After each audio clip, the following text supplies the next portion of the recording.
Bismillahirrahmanirrahim. Assalamualaikum warahmatullahi wabarakatuh. Bagaimana kabar kamu hari ini? Jaga kesehatan ya.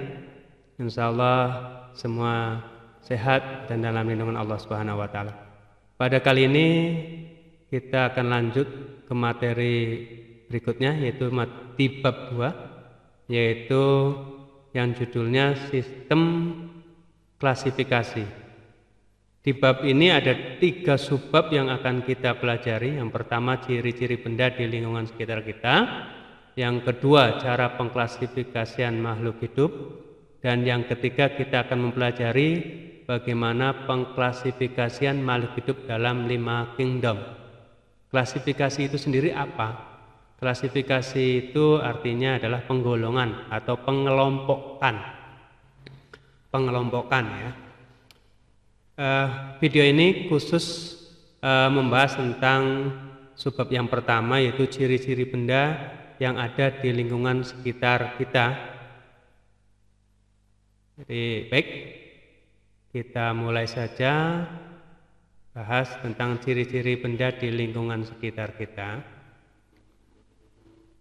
Pada bab sebelumnya, bab 1, kalian sudah tahu kan bahwa semua benda di alam sekitar kita itu dibedakan menjadi 2, yaitu yang pertama itu ada objek atau komponen abiotik, dan yang kedua ada objek atau komponen biotik, yang mana abiotik ini terdiri dari benda tak hidup atau benda mati, kemudian biotik ini terdiri dari benda hidup atau makhluk hidup. Benda tak hidup atau abiotik ini memiliki ciri-ciri tidak bernapas, tidak beradaptasi, tidak berkembang biak, tidak bergerak sendiri, dan lain sebagainya. Benda tak hidup ini biasa disebut juga dengan zat, yang mana jika dikelompokkan berdasarkan wujudnya ada 3, yaitu zat padat, zat cair, dan zat gas. Apa contoh benda tak hidup? Ya, contohnya batu. Mobil, walaupun bergerak, dia tidak bergerak sendiri, tapi digerakkan oleh orang. Kemudian bata, ada laptop, ada mouse, ada lampu, ada cangkir, dan juga ada meja, ada keramik, ada dinding. Itu contoh-contoh benda yang tak hidup, yang tidak bernafas, tidak beradaptasi, tidak berkembang biak, tidak bergerak sendiri, dan lain sebagainya. Nah, sekarang coba kalian perhatikan gambar tersebut. Dapatkah kalian tunjukkan benda mana saja yang tergolong benda tak hidup atau benda mati? Ya, pintar sekali. Ada air, ada batu, ada awan, dan juga ada pasir. Ada matahari juga. Itu semua adalah yang bisa kita amati di gambar ini sebagai benda-benda yang tak hidup. Selanjutnya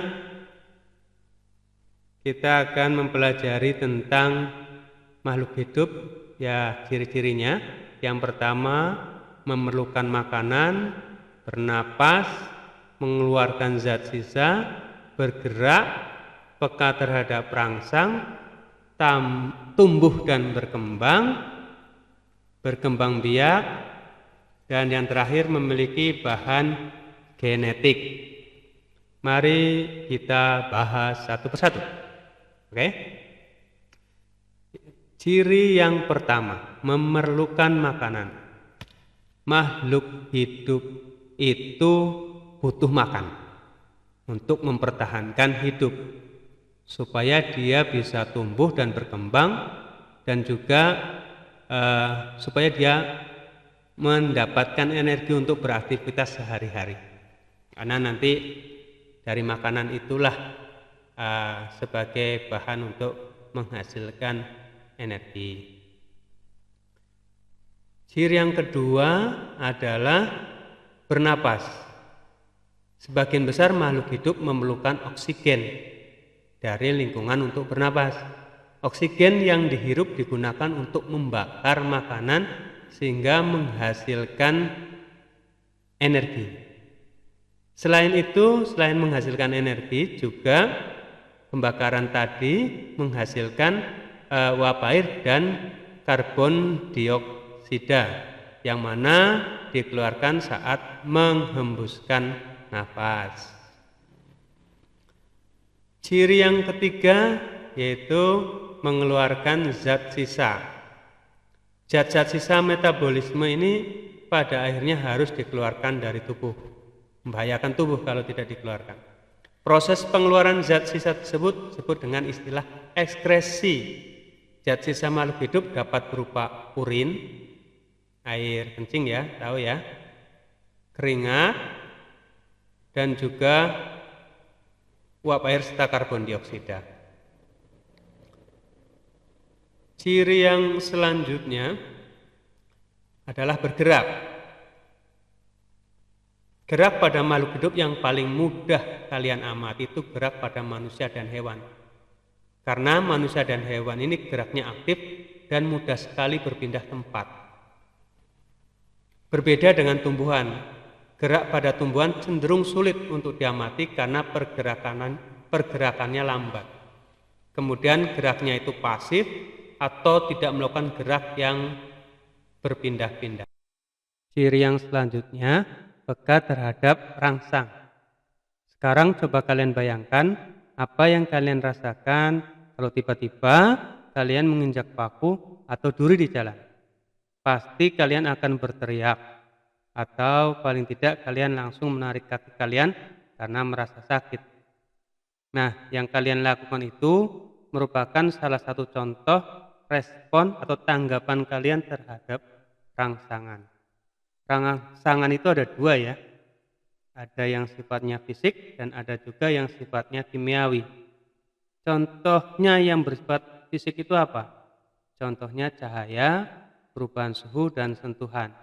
Sedangkan rangsangan yang bersifat kimiawi bisa berupa bau zat tertentu dan rangsangan-rangsangan dari dalam tubuh seperti rasa lapar dan haus. Manusia dan hewan itu memiliki alat indera yang peka terhadap rangsang. Jadi semua rangsangan itu akan diterima oleh reseptor alat indera, kemudian diteruskan ke sistem saraf pusat sehingga tubuh bisa menanggapi rangsangan tersebut. Berbeda dengan tumbuhan. Tumbuhan tidak memiliki alat indera dan sistem saraf. Rangsangan yang datang pada tumbuhan itu akan disebar oleh cairan dalam sel tumbuhan. Tumbuhan tertentu memiliki kepekaan terhadap jenis rangsang tertentu. Contoh, ujung batang tumbuhan membengkok ke arah datangnya cahaya. Kemudian, daun putri malu akan mengatup jika disentuh. Ciri yang selanjutnya, tumbuh dan berkembang. Manusia, hewan, dan tumbuhan itu akan mengalami pertumbuhan dan perkembangan. Contoh pada manusia ya, dari janin kemudian jadi bayi, jadi anak-anak, remaja, dan akhirnya berubah menjadi dewasa. Tumbuh dan berkembang ini berjalan beriringan. Ketika tumbuh semakin besar, kemampuan semakin bagus. Contoh, belum bisa berbicara menjadi bisa berbicara. Dari belum bisa menghitung bisa berhitung dan seterusnya. Lanjut ke ciri berikutnya yaitu berkembang biak atau bereproduksi. Nah, perkembangan makhluk hidup ini dibedakan menjadi dua jenis ya. Yang pertama, berkembang biakan secara generatif. Yang kedua, berkembang biakan secara vegetatif. Reproduksi generatif itu secara kawin, sedangkan reproduksi vegetatif itu tak kawin. Oke, ciri yang selanjutnya adalah beradaptasi. Adaptasi itu merupakan kemampuan makhluk hidup dalam menyesuaikan diri dengan lingkungan. Ada 3 jenis adaptasi, ada adaptasi morfologi, adaptasi fisiologi, dan adaptasi tingkah laku. Kalau adaptasi morfologi ini penyesuaian terhadap lingkungan yang ada kaitannya dengan bentuk tubuh dari makhluk hidup itu, seperti bentuk paruh burung antara burung pemakan biji dan burung pemakan daging itu akan berbeda. Kemudian selanjutnya adaptasi fisiologi ini merupakan penyesuaian fungsi alat tubuh terhadap keadaan lingkungan. Contohnya orang yang tinggal di pegunungan itu akan memiliki lebih banyak hemoglobin. Seperti itu ya. Kemudian yang terakhir ada adaptasi tingkah laku. Adaptasi tingkah laku ini penyesuaian makhluk hidup terhadap lingkungannya dalam bentuk tingkah laku. Contohnya kaki seribu itu akan menggulung jika disentuh. Kemudian kita masuk ke ciri-ciri makhluk hidup yang terakhir, yaitu memiliki bahan genetik. Jadi setiap makhluk hidup itu pasti memiliki bahan genetik yang berupa DNA maupun RNA. Oke, sudah paham belum tentang ciri-ciri makhluk hidup? Kalau sudah, coba perhatikan gambar. Kemudian bisa tidak kalian tunjukkan mana saja yang tergolong makhluk hidup?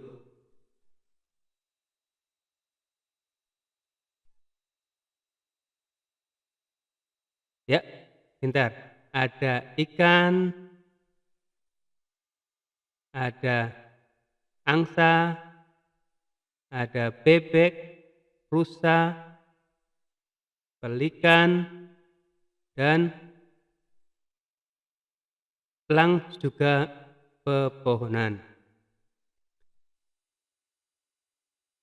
Baiklah, sekian dulu materi kali ini. Semoga bermanfaat. Terima kasih dan wassalamualaikum warahmatullahi wabarakatuh.